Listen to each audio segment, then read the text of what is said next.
Bon les amis, hier j'ai parlé de Jean-Noël Barrot, notre ministre de l'Europe et des Affaires étrangères, qui disait que la Russie était au bord du claquage, qu'il fallait absolument imposer maintenant un cessez-le-feu. Enfin, vous suivez la vidéo, elle est juste avant celle que je suis en train de publier là. Eh bien, j'ai été regarder un petit peu les chiffres, un peu plus en détail, vous voyez.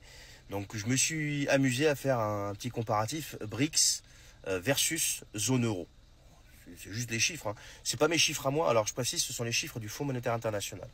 Donc, en 2024, donc les BRICS, c'est-à-dire le bloc Russie, Chine, Inde, Brésil, Afrique du Sud, ont une croissance moyenne, donc quand on prend tous les pays, on fait une moyenne, de 4,5%. La zone euro, elle, tourne autour de 0,8%. Alors je ne sais pas si vous voyez la différence quand même, elle est quand même assez importante. Alors eux, ils produisent, ils exportent, ils investissent, ils s'enrichissent, et nous, qu'est-ce qu'on fait? On périclite, quoi, on s'appauvrit, quoi. Les chiffres parlent d'eux-mêmes. Encore une fois, c'est le FMI, c'est pas moi, hein. Si on regarde un petit peu au niveau de l'Inde, qui est devenue la 5e puissance mondiale devant la France et le Royaume-Uni. Non mais c'est une dinguerie.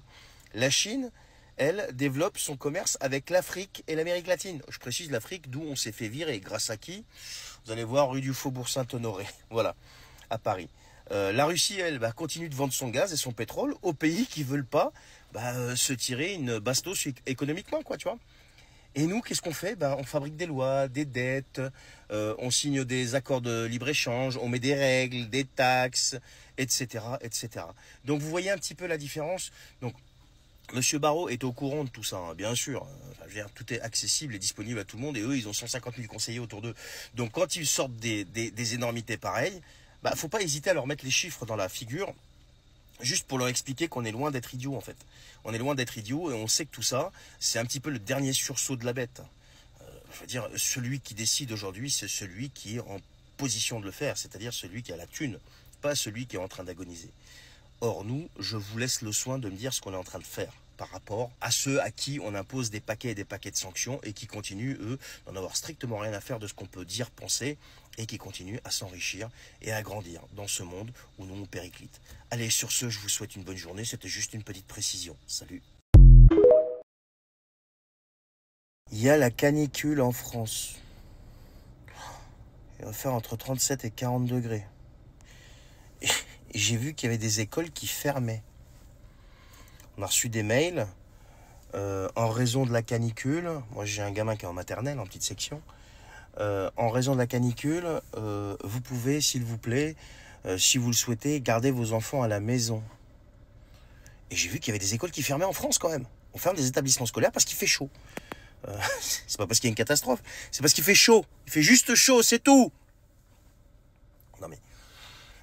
je sais pas, moi je me pose une question simple quand je vois ça, si vous voulez. Moi je me pose une question simple. On arrive à trouver des milliards à envoyer où vous savez.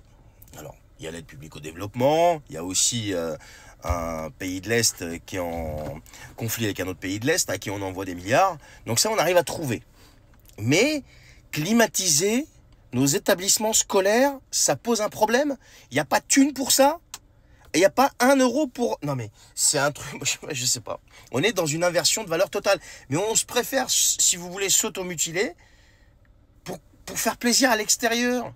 Mais c'est quand qu'on va regarder ce qui se passe à l'intérieur? Nos gamins, on leur dit, vous n'allez pas aller à l'école parce qu'en fait, ça veut dire ça, hein, on n'a pas de thune pour vous climatiser les établissements scolaires parce qu'on file des milliards et des milliards ailleurs. Mais c'est ça qui se passe. Enfin, je sais pas, moi, dites-moi ce que vous en pensez, mais moi, ça me choque.